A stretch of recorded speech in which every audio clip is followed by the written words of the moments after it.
it's Todd, your favorite roofer with Sunbelt Roofs here in Uptown, New Orleans. Actually, Old Metairie on a project we did as spec'd by the architect, GAF HDZ slate.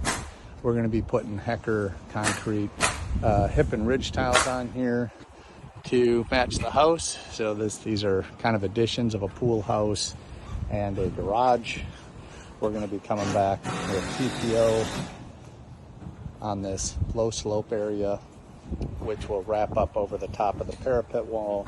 And then of course we'll acquire custom scupper drains that will bond and weld through the TPO membrane to create a watertight seal, so this water can exit then through the scuppers into a collection box at the top of a gutter downspout. And there'll be gutters around the perimeter of the shingle sloped areas. Just want to give you a quick update from your favorite roofer, Sunbelt Roofs, Old Metairie, New Orleans, Louisiana.